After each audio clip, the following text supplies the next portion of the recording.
이정록 시인이 갈대꽃이라고 하는 시를 썼습니다. 그 시의 전문을 제가 한번 읽어보겠습니다. 갈 때 되면 하늘을 자꾸 올려다 보니까 하늘 좀 그만 쳐다보라고 허리가 꼬부라지는 거요. 하나님도 주름살 보기가 민망할 거 아니요? 요즘은 양말이 핑핑 돌아가야 고무줄 팽팽한 놈으로 몇 쪽 사와야겠다. 양말 바닥이 발등에 올라타서는 반들반들 하늘을 우르른다는 건 세상 길 그만 하직하고 하늘 길 걸으라는 뜻 아니겠나? 갈 때 되면 입꼬리에도 발바닥에도 저승길인 양 갈대꽃이 허옇게 피어. 시인은 어머니 앞에서 일상생활에 대하여 느낌을 말씀하시는 어머니의 한마디 한마디 말씀을 놓칠세라 적고 있습니다. 어머니는 담담한 어조로 사랑하는 아들 시인에게 자기의 모습을 이렇게 읊고 있는 겁니다. 하늘로 떠날 때가 가까우니까 자꾸만 하늘을 쳐다보게 되니까 하나님께서는 이제 하늘 그만 쳐다보라고 허리를 굽게 하는 거라고, 굽어진 허리에 대해서 해학적으로 표현하고 있는 거죠. 그래도 한숨을 쉬면서 한 번씩 허리를 쭉 펴서 하늘을, 자기가 돌아갈 하늘을 이렇게 쳐다볼 때면 하나님께서 주름진 나의 얼굴을 보면은 얼마나 민망하실까.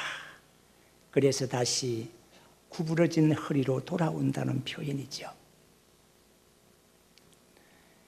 양말을 신었지만은 발등에 살이 다 빠지고 발목에 살이 다 빠져서 양말이 핑핑핑핑 돌아가는 거예요. 발바닥에 있는 양말 바닥이 발등으로 올라와 있는 거예요. 그 모습을 보면서 어머니는 그렇게 읊고 있는 거예요. 이제는 땅에 밟는 그걸 그만 밟고 하늘로 밟으라고 양말 바닥이 위로 올라온 거 아니냐, 그렇게 해학적으로 표현하고 있는 거예요.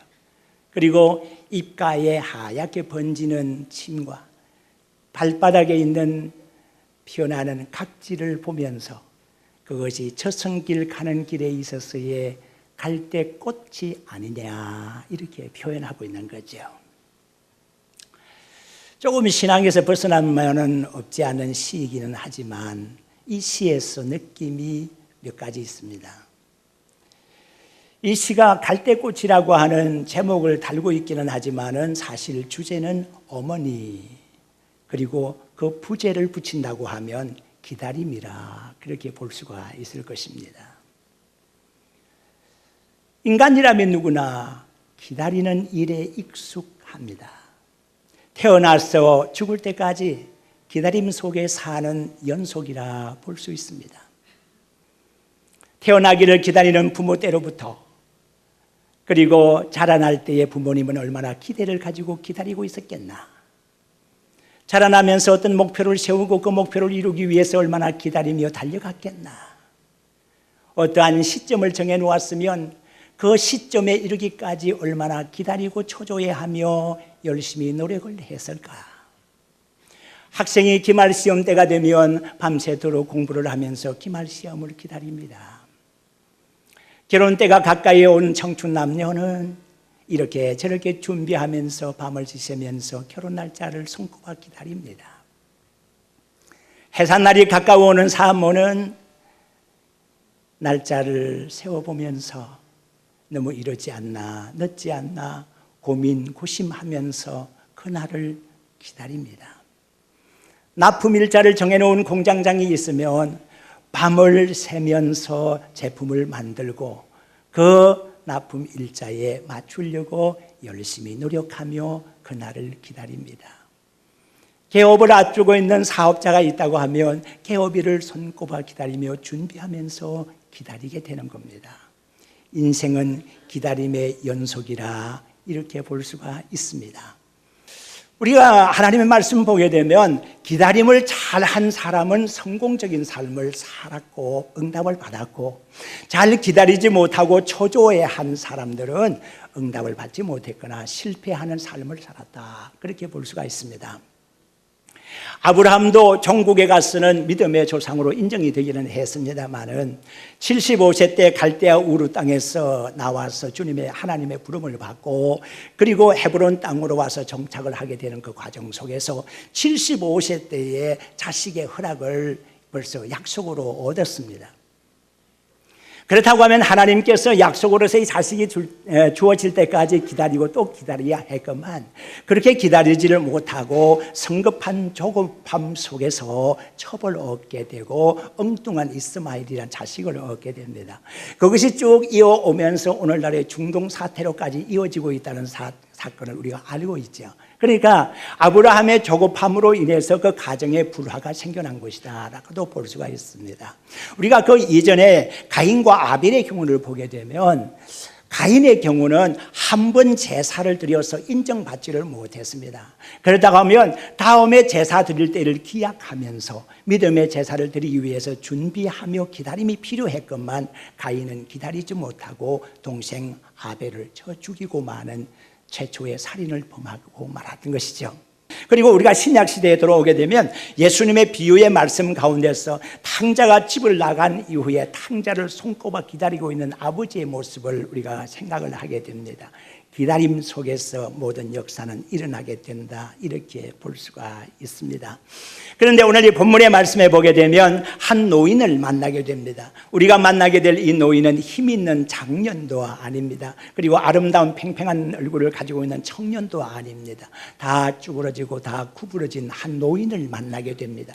시므온이라고 하는 노인인데, 이 노인은 하나님께로부터 받은 약속이 있고 성령의 지시함이 있기 때문에 지금 기다립니다. 누구를 기다리는고 하면은 메시아를 기다리고 있는 것입니다.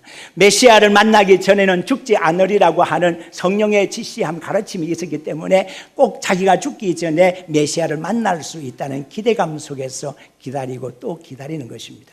이 시므온에 대한 기록을 보게 되면 그는 의롭고 경건한 사람이라고 했습니다. 의롭다, 경건하다고 하는 이 서술어를 아무에게나 붙이는 것이 아닙니다. 시므온 같은 이런 사람들은 사실은 율법에 충실한 사람이었고 율법에 흠결이 거의 없는 사람이었기 때문에 성서상의 지적도 의롭고 경건하다고 하는 표현이 나와 있습니다. 아무에게나 이렇게 서술하는 것이 아니라고 생각을 합니다. 그렇다고 하면 우리가 정확한 정보는 성경을 통해서 얻을 수가 없지만, 그리고 신학자들을 통해서 얻을 수는 없지만 우리가 짐작해 볼 수 있는 그의 직분 내지는 그의 신분이 어떠했던가를 알 수가 있게 되는데, 그는 선지자 중에 한 사람이었거나 아니면 제사장 중에 한 사람이었거나 아니면 율법사 중에 한 사람이었거나 아니면 서기관 중에 한 사람이었거나 아니면 존경받는 랍비 중에 한 사람이지 않았을까 하는 그런 생각을 하게 되는 것입니다. 여하튼지 간에 율법에 정통한 사람이었을 것이고 구약에 예언된 말씀에 대해서 믿음을 가지고 있는 사람이었겠다라는 생각을 하게 됩니다. 이 시므온이라는 사람이 어떻게 기다림에 성공할 수 있었을까 하는 것을 한 두어 가지 나누어서 생각해 보고자 하는데, 첫째는 하나님의 약속을 믿는 사람이었다고 하는 사실입니다. 우리는 하나님의 말씀에 많은 약속을 가지고 있습니다. 구약과 신약으로 이루어진 성경은 약속의 책이라고 볼 수가 있습니다. 여러분들은 이 약속의 말씀인 하나님의 말씀을 어느 정도 믿고 계십니까? 이미 이루어진 말씀도 있고 지금 이루어지는 말씀도 있고 앞으로 미국에 이루어질 말씀도 있습니다. 이 약속의 말씀을 여러분들은 어느 정도 믿고 있느냐고 하는 것입니다. 시므온은 확실하게 하나님 말씀을 믿고 있었는데, 그것은 예언자 시대의 예언자들을 통해서 이스라엘의 회복과 이스라엘이 다시 아름다운 나라로 될 것이라고 하는 것에 대한 생각을 그의 생각과 동시에 하나님의 말씀에 언약된 것이 있었기 때문에 그 생각이 그 언약에 맞추어지면서 기다리고 또 기다린 것을 알 수가 있습니다. 이사야를 통해서 분명히 이스라엘의 회복이 나와 있습니다. 이사야서 35장 1절에서 10절까지 말씀을 이렇게 대충 살펴보게 되면 1절과 2절에 보게 되면 광야와 메마른 땅 그리고 사막이 기뻐하고 즐거워하면서 백합화같이 피어날 것이라고 하는 기록이 있습니다. 그리고 그 땅들이 레바논의 영광, 하나님의 영광, 레바논의 영광과 갈멜과 사론의 아름다움을 볼 것이다 라고 그렇게 기록이 되어 있습니다. 그리고 35장 10절의 말씀 보니까 그 길로 행할 수 있고 시온의 길로 갈 수 있는 자가 누구냐 하면 구속함을 받은 자들이고 하나님께로부터 속량함을 받은 자들이 그 길로 시온으로 향할 수가 있는데 그들의 머리에는 희락의 띠를 띠고 있을 것이며 다시는 슬픔이나 탄식이 없을 것이다, 그렇게 약속이 되어 있습니다. 그런데 지금 현재적으로 시몬이 살고 있었던 2000년 당시 이스라엘로 돌아가면 그때는 탄식과 슬픔뿐이었다고 볼 수 있습니다. 로마의 지배와 압제를 받으면서 정치적인 자유 상황이 전혀 아니었습니다. 전혀 자유가 없었습니다. 로마에서 내려주는 그 가르침대로, 명령대로 황제에게 섬기고 황제를 섬기고 정치적으로 압박을 받고 경제적으로 수탈을 당할 수밖에 없었던 때였습니다. 우리가 예수님께서 베들레헴에서 탄생할 수밖에 없었던 것도 가이사 아구스도가 영을 내려서 천하로 호적을 하라고 명령이 있었기 때문에 그 로마 황제의 명령에 따라야 했기 때문에 해산하지도 못하는 그런 만삭의 몸으로서 베들레헴으로 갈 수밖에 없었고, 그럴 때 베들레헴에서 예수님이 탄생할 수 있었는데 예언의 말씀이 그렇게 해서 이루어졌거니와 가이사 아구스도가 로마의 황제로 있었을 때 그런 명령이 로마의 지배를 받고 있는 모든 나라에 통했는데 이스라엘에도 그 명령이 통했더라고 할 정도로 로마의 지배는 엄청나게 압박을 가하고 있었다고 그렇게 볼 수가 있습니다. 또한 경제적으로서 많은 세금들을 내야 됐었는데 정해진 세금뿐 아니고 그 세금에다 몇 배를 더해진 세금쟁이들의 엄청난 그 세금 포탈로 인해 가지고서 많은 사람들이 어려움을, 수탈을 당하고 있었다, 늑탈을 당하고 있었다, 이렇게 볼 수가 있습니다. 그런 어려울 때였습니다. 그러니까 시몬이 주님 메시아를 기다릴 수밖에 없었고 간절히 고대할 수밖에 없었고 그때 당시 많은 사람들이 메시아를 기대하고 있었지 않았겠나. 더욱이 한 줄기 빛으로 존재해야 됐었던 종교 지도자들조차도 하나님의 말씀을 떠났고 진리에서 떠났고 그리고 하나님의 영광을 어둡게 만들었고 그리고 또한 부정과 부패를 일삼으면서 종교 지도자들 속에서도 희망을 찾을 수가 없었던 그런 때였습니다. 그럴 때에 시몬은 하나님을 의지하면서 약속을 붙들었으며 그 약속대로 이루어질 이스라엘의 회복의 때를 믿음으로 그가 죽기 전에 메시아를 만날 것이라고 하는 확신을 가지면서 기다리고 있었다는 것입니다. 믿음의 성도 여러분, 기다림이라고 하는 것이 모든 사람에게 동일한 것은 아닙니다. 이런 사람에게 한 시간이 저런 사람에게는 열흘같이 여겨질 수가 있습니다. 극심한 고통에 병을 앓고 있는 사람, 고침을 받을 기약이 없는 사람, 언제 죽을지 모르는 사람에게 있어서 하루하루의 시간이라고 하는 것은 건강한 사람의 하루와 같을 수가 없지 않나 하는 생각을 하게 됩니다.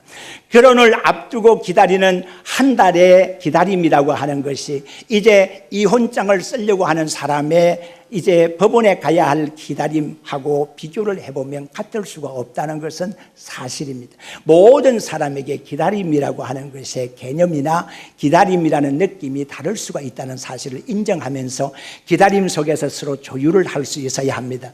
시므온이란 이 사람은 메시아를 기다리고 또 기다리는데 정말로 참음으로 기다렸습니다. 그가 기다리는 것을 보면서 주변 사람들을 물었지 않겠습니까? 아니 노인장 누구를 이렇게 기다리십니까? 턱을 고이고 있는 것을 보니까 누구를 기다린 것 같으네요. 그러면은 이제 시므온이 대답을 하지 않겠습니까? 내가 이렇게 말을 들었기 때문에 성령의 지시를 받았기 때문에 내가 메시아가 올 때를 기다리고 있다라고 얘기를 하면은 그러면 올 때 누가 오시겠지라고 얘기할 것이고, 오게 되면 꼭 이곳으로 와서 당신을 만나겠느라고 높은 지위 있는 사람들을 만날 수가 있고 혁명도 일으킬 수 있고, 그러지 꼭 와가지고 당신부터 먼저 만나겠느냐고 그러면서 노인 보고서 아주 망언을 한다고 얘기했을 수도 있습니다. 그렇지만은 시몬은 그런 말을 들으면서도 참으면서 또 기다리고 있는 것입니다.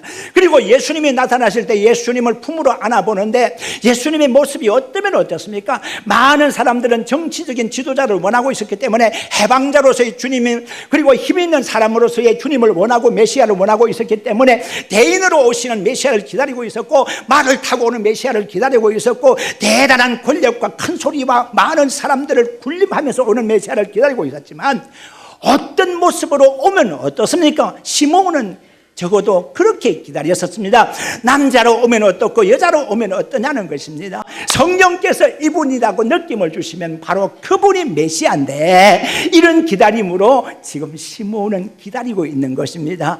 정말 언제 오실지 모르는 이 시몬의 기다림을 바라보면서 12월 달, 여러분, 12월 달은 기다림의 한 달입니다.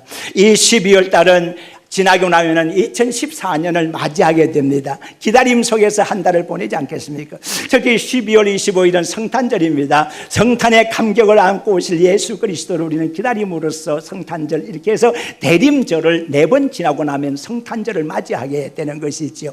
이제 이미 오신 예수 그리스도를 맞이하고 우리는 성탄을 준비하면서 또 기다리는 또 하나의 기다림이 있습니다. 그 기다림은 바로 재림의 주님인 것입니다. 내가 곧 가리라고 말씀하셨던 주님께서 분명히 오실 것이라고 하는 말씀입니다. 이것은 아무도 모르는 때에, 아무도 생각할 수 없을 때에 예수님이 오신다고 말씀하셨습니다. 이제 믿음을 가지고 재림의 주님을 기다리는데, 시몬이 메시아를 기다렸듯이 우리도 시몬처럼 의롭고 경건하게 아름다운 모습으로 다시 오시는 재림의 주님을 기다려야 될 줄로 믿습니다. 그리고 두 번째 생각할 것은 이 시몬이 성령의 지시를 받았다고 했습니다. 적어도 시몬이라고 하는 사람은 성령과 동행하는 삶을 살았습니다. 믿음의 성도 여러분, 여러분들의 삶이 고통스럽고 힘들고 바쁘겠지만은 성령과 동행하는 삶을 사시기를 주의 이름으로 축원합니다. 성령과 동행하면 실패함이 없습니다. 어렵고 힘든 세상 속에서도, 여러분들을 속이고 여러분들을 힘들게 만드는 세파 속에서도 성령의 인도를 받는 사람들은 넉넉히 견딜 수가 있습니다. 많은 기다림이 어떤 사람에게는 기대감을 가지고 기다리는 것이 될 수도 있고, 어떤 사람에게는 초조함을 가지고 기다리는 것이 될 수도 있겠지만, 성령의 인도를 받으며 기다릴 줄 아는 사람은 기대감을 가지고 기다리게 될 줄로 믿습니다. 그 기다림이라는 것이 어떤 사람에게는 실패를 안겨줄 수도 있고, 어떤 사람에게는 황홀함을 안겨줄 수도 있겠지만, 믿음의 성도 여러분, 성령의 인도를 받으면서 기다리는 사람은 황홀하게 우리의 삶에 충실하면서 재림의 주님을 기다리게 될 줄로 믿습니다. 성령의 인도를 받으면서 살았던 한 사람을 기억하십니까? 에녹이라는 사람입니다. 그는 65세에 무드셀라라는 아들을 낳았습니다. 무드셀라는 세상에서 제일로 오래 산 사람, 969세까지 산 사람입니다. 믿음으로 산 사람 에녹이었기 때문에 에녹의 자식이 복을 받았습니다. 에녹이 65세 때의 아들 무드셀라를 낳았고 300년 동안을 주님과 동행하다가 365세 때에 죽음을 보지 않고 주님의 부름받고 하늘나라 가셨습니다. 그러면 에녹이라는 사람은 부인이 없었습니까? 자식이 없었습니까? 아무것도 하는 것이 없이 주님만 믿기로 한 사람이었습니까? 그게 아니지 않습니까? 부인이 있기 때문에 자식이 있는 거 아니겠습니까? 자식이 있으면 자기가 먹고 살기 위해서 직업도 있었을 것입니다. 직업도 분명히 있었고 가족들도 있었겠지만은 이 에녹이라는 사람은 하나님과 동행하는 삶을 살았다고 하는 말입니다. 믿음의 성도 여러분, 나에게 거리끼는 것이 많이 있고 나에게 걸리는 것이 많이 있어서 믿음의 생활을 하기 어렵다고 생각하는 사람들은 에녹을 생각하면서 자기의 생활을 정리하고 주님과 반듯하게 주님과 동행하는 삶을 사시기를 바랍니다. 성령의 지시를 받았다고 했습니다. 성령은 어떤 영입니까? 성령은 기다림의 영이라고 하는 사실을 믿으시기를 바랍니다. 사도행전 1장 4절의 말씀 보면 예수님께서 이제 성천하에 올라가시기 전에 이렇게 말씀하셨습니다.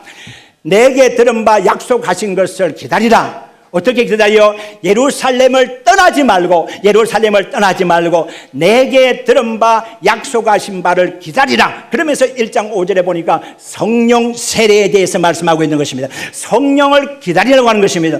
성령은 기다려야 받을 수 있는 영입니다. 갑자기 얼렁뚱땅해서 임하는 영이 아닙니다. 우리의 삶이 정리되고 아름답게 되고 주님 뜻대로 살고 말씀대로 살아야 성령께서 역사할 수가 있습니다.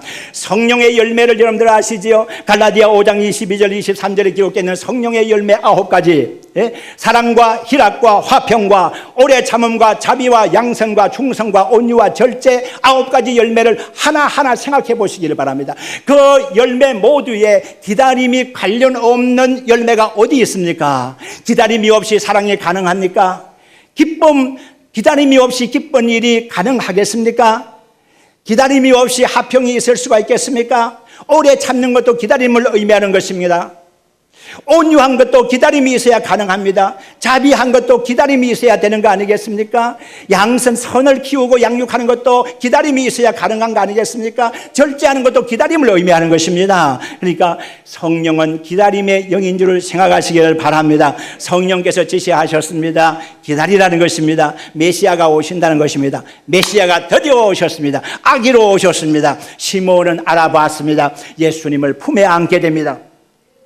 그런데 우리가 기억해야 할 것은 도대체 시몬이 기다리면서 할례받기 위해서 정결 예식을 행하기 위해서 예루살렘 성전으로 찾아오는 아기들이 한둘이었겠느냐 말입니다. 그런데 그런 아기들이 많은 가운데서 어떻게 예수님이 메시아인 줄 알았을까 하는 것입니다. 그것은 간단합니다.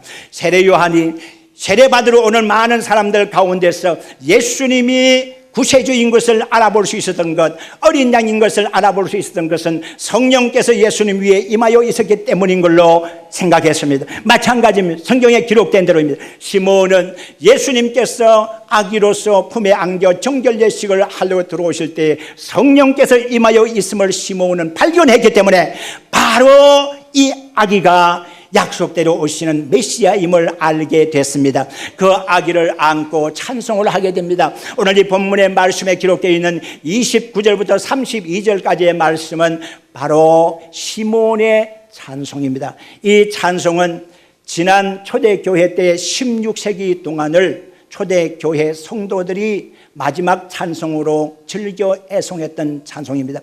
누가복음 1장에 기록되어 있는 마리아의 찬송과 사가랴 제사장의 찬송과 더불어서 시몬의 이 세 번째 찬송, 누가복음에 나와 있는 세 번째 이 찬송은 많은 성도들이 애송을 했는데 하루의 일을 다 마쳐놓고 잠자리에 들어가기 전에 주님께서 이제 우리를 놓아주시고 우리를 평안하게 하시고 우리를 안식하게 하신다는 저녁 찬송으로도 이용이 되었고, 일평생을 다 은혜 가운데 살면서 이제는 세상의 일을 다 놓고 이 땅을 떠나게 될 때에 임종 예배 때 부르는 찬송으로서 애송이 되었던 찬송이 바로 시몬의 찬송입니다.